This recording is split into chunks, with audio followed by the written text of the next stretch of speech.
Hello everyone and welcome back to Easy Natural English with Liam.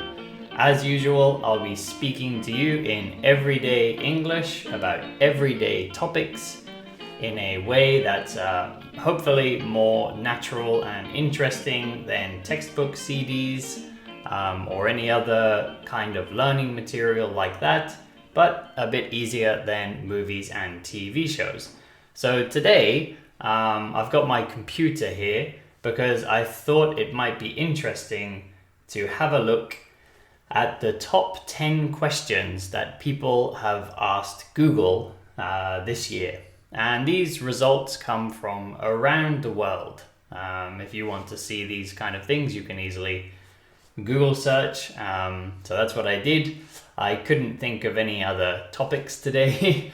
So as usual, please comment with any topics that you want me to talk about because recently, it's been a bit hard for me to think of things to talk to you about. So today, I thought I'd have a look at these.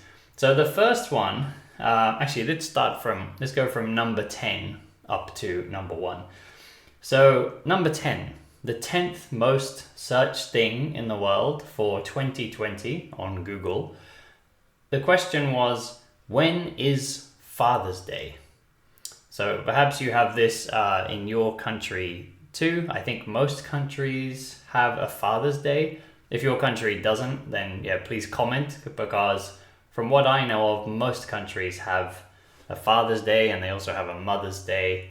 And if you know this holiday, then you'll know Father's Day is when we sort of thank our father or celebrate our father or something. And usually you might give your dad a present or just a card, or perhaps you'll take them for lunch or spend time with them, do something nice with them. At least this is what we do with Father's Day in the UK. Usually I've been living overseas for a long time. So if it's my dad's birthday or if it's Father's Day or Christmas, I usually just send my dad something from Amazon or something, because now I live in Japan. If I send something all the way to the UK, it costs a lot in postage. It costs a lot to send it.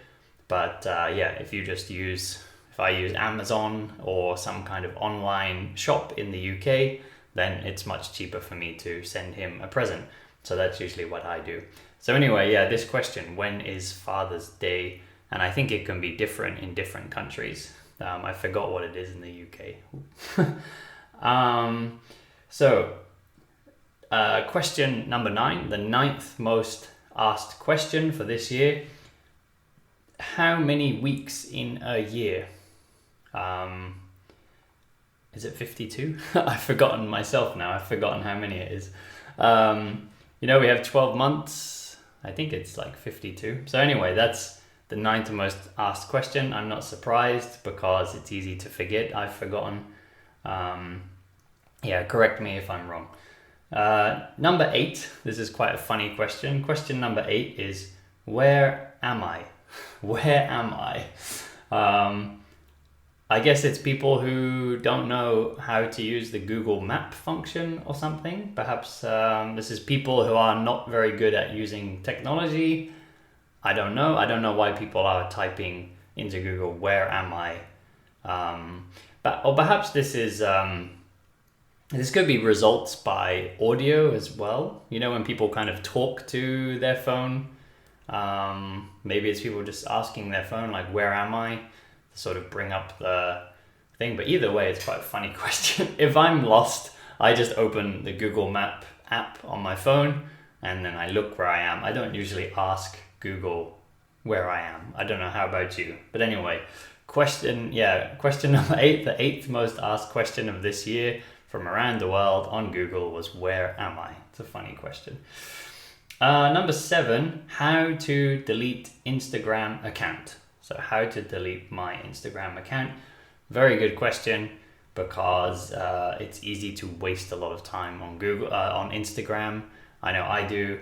I should probably delete mine, but I have a lot of friends living in different countries, so I like to see what they're doing. But yeah, I definitely waste too much time on Instagram looking at cats or looking at funny things, when yeah, I probably should just be studying more Japanese.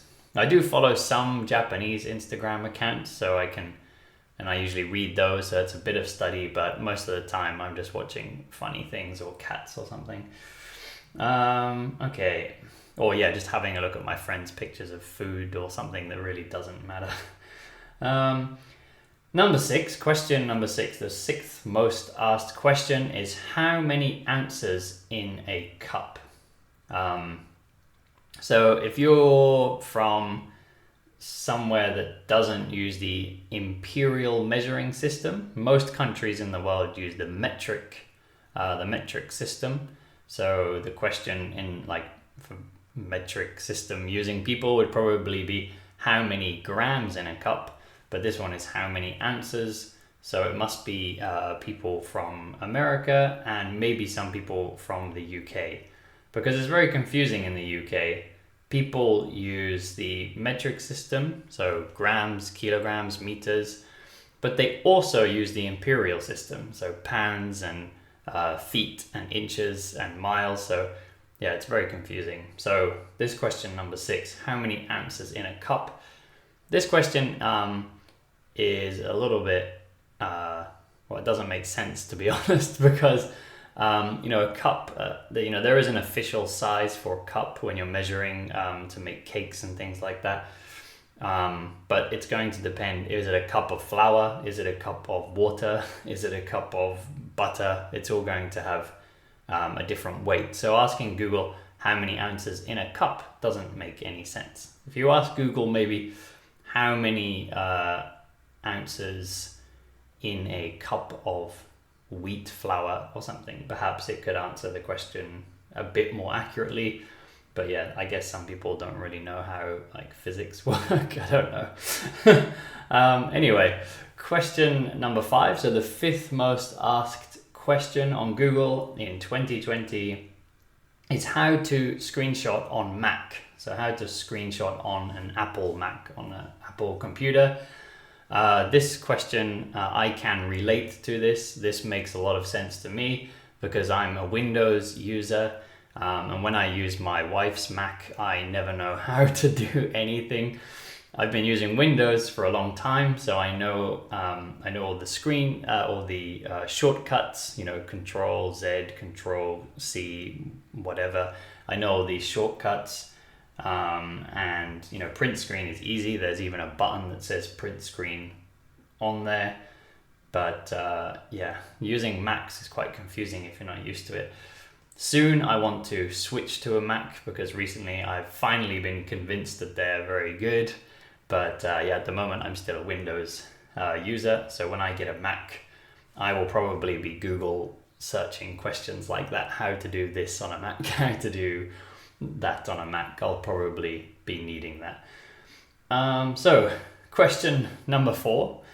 What time is it? So the 4th most searched thing in the world, the 4th most searched question, question. The 4th most searched question on Google in 2020 was, what time is it?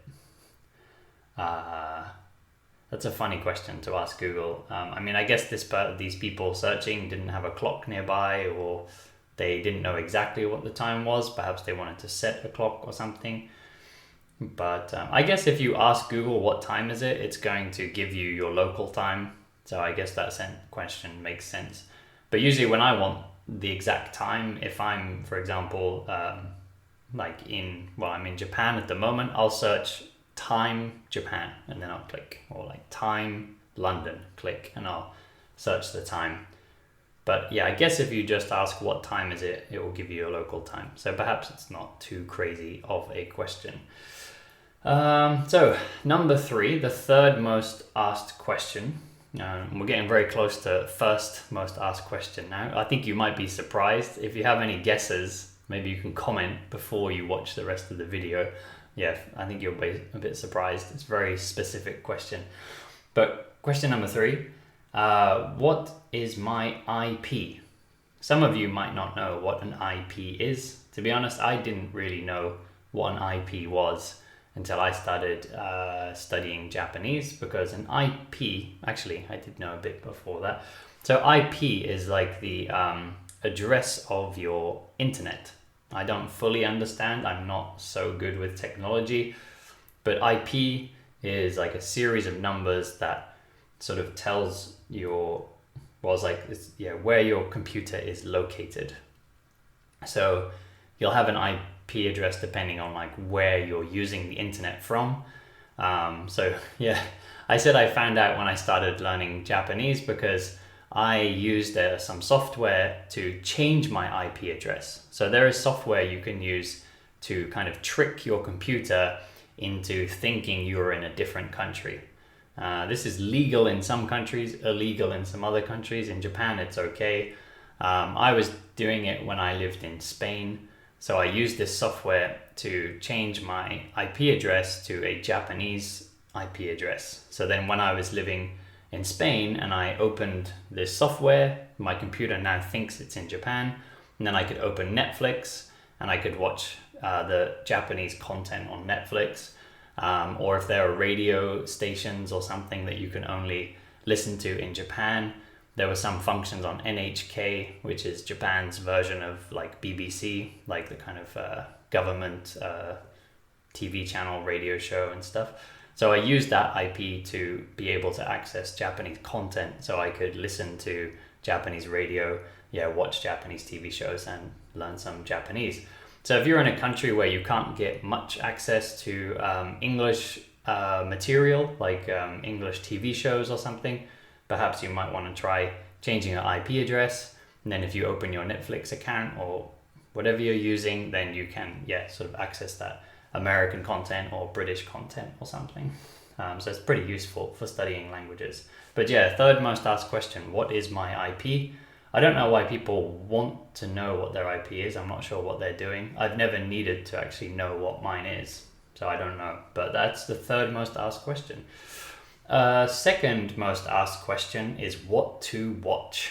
That's not a surprising question. I'm sure we all sort of feel like that. You get home from work, you're ready to relax. Perhaps you open a beer, perhaps you make a cup of tea, or perhaps you finish eating dinner and you think, okay, I want to watch something funny, or I want to watch something scary, or I want to watch something exciting.